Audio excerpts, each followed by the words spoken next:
ഞാനിപ്പോൾ ഇവിടുത്തെ ടെസ്റ്റ് സീരീസിന്റെ ബാച്ചിലാണ് ജോയിൻ ചെയ്തത്. അതും ഓൺലൈനായിട്ട് ജോയിൻ ചെയ്തത്. അപ്പോൾ എങ്ങനെ ഹെൽപ്ഫുൾ ആയെന്ന് പറഞ്ഞാൽ നമ്മൾ ഓരോ ടോപ്പിക്കായിട്ട് തീർത്തതിന് ശേഷവും നമ്മൾ ഈ ടെസ്റ്റ് സീരീസ് ചെയ്യുമ്പോഴാണ് നമുക്ക് പലപ്പോഴും മനസ്സിലാവണം, അയ്യോ ഞങ്ങൾ ആ ടോപ്പിക് ഒന്നും ടച്ച് ചെയ്തിട്ടില്ല, അല്ലെങ്കിൽ അത് മിസ്സായി പോയി, ഇത്രയും വായിച്ചിട്ടും ആ ഒരു പോയിന്റ് എങ്ങനെ മിസ്സായി. അപ്പോൾ ഞങ്ങൾ ഈ ടെസ്റ്റ് സീരീസിൽ വരുന്ന ഓരോ ക്വസ്റ്റ്യൻസും നമ്മൾ അനലൈസ് ചെയ്യാനും പോയിന്റ് എന്താണ്, അല്ലെങ്കിൽ റാങ്ക് ഫയൽസ് ഇല്ലാത്ത പോയിന്റ് എവിടെയാണ്, ഞങ്ങളത് തപ്പിപ്പിടിക്കാൻ നോക്കി. അങ്ങനെ തപ്പിപ്പിടിച്ച് നമ്മൾ ഒരുപാട് പഠിച്ചിട്ടുണ്ട്. അതായത് റാങ്ക് ഫയലിന് അപ്പുറം നമുക്ക് കുറേ ഹെൽപ്ഫുൾ ആയത് ടെസ്റ്റ് സീരീസ് തന്നെയാണ്. പ്രിലിംസിന് ശേഷമാണ് ഞാൻ ഇവിടെ ജോയിൻ ചെയ്യുന്നത്. പ്രിലിംസ് ഞാൻ UPSC ബാക്ക്ഗ്രൗണ്ട് ഉണ്ടായതുകൊണ്ട് അത് ക്ലിയർ ചെയ്യാൻ പറ്റുമെന്ന് എനിക്ക് തോന്നി. അതിനുശേഷം എൻ്റെ മുന്നത്തെ ഒരു എക്സ്പീരിയൻസ് ഉള്ളതുകൊണ്ട് ഞാൻ ഏതെങ്കിലും ഇൻസ്റ്റിറ്റ്യൂട്ട് ജോയിൻ ചെയ്യണമെന്ന് ഞാൻ അന്വേഷിച്ചപ്പോൾ ഡിഗ്രി ലെവൽ എക്സാംസിന് വേണ്ടി പ്രത്യേകം ഫോക്കസ് ചെയ്ത് ചെയ്യുന്നത് KS മെൻറ്ററാണ്. അപ്പോൾ ഞാൻ ഇവിടെ ജോയിൻ ചെയ്തു.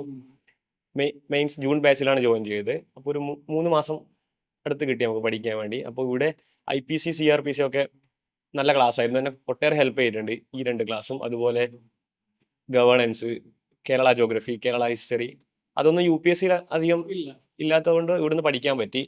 അത് ഫോക്കസ് ചെയ്ത് പഠിച്ചു. പിന്നെ ഞാൻ കൂടുതൽ ഫോക്കസ് ചെയ്ത് ഇംഗ്ലീഷ്, മലയാളം, മാത്സ് പോരാട്ടം എന്നെ എല്ലാ രീതിയിലും നന്നായിട്ട് ഹെൽപ്പ് ചെയ്തത് ആ ടെസ്റ്റ് സീരീസ് ആണ്. KS മെൻറ്ററിൽ ഇപ്പോൾ നമ്മൾ ടെസ്റ്റ് സീരീസ് എഴുതുമ്പോൾ കൂടുതലും ഈ പറഞ്ഞ പോലെ നമ്മുടെ ഈ സിലബസിൽ കൂടുതൽ കോൺസ്റ്റിറ്റ്യൂഷൻ ആയിരുന്നു ഉണ്ടായിരുന്നത്. അപ്പോൾ ഈ കോൺസ്റ്റിറ്റ്യൂഷൻ എനിക്ക് മാർക്ക് കുറഞ്ഞു തുടങ്ങിയ ഇതുണ്ടായിരുന്നു.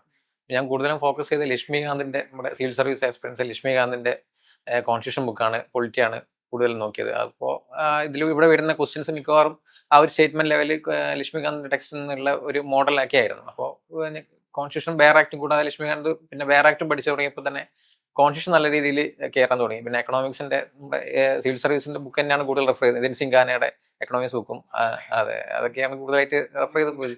അപ്പൊ അങ്ങനെ ഇപ്പൊ ടെസ്റ്റ് സീരീസ് ചെയ്തപ്പോൾ മാത്രമേ നമുക്ക് അതിന്റെ സോഴ്സ് കൂടുതലും എവിടെ നിന്നുള്ള ഇത് മനസ്സിലാകത്തുള്ളൂ. അല്ലെങ്കിൽ നമ്മളിപ്പോൾ ഈ ഒരു പറഞ്ഞ പോലെ റാങ്ക് ഫയലിൽ ഒതുങ്ങി പോകും.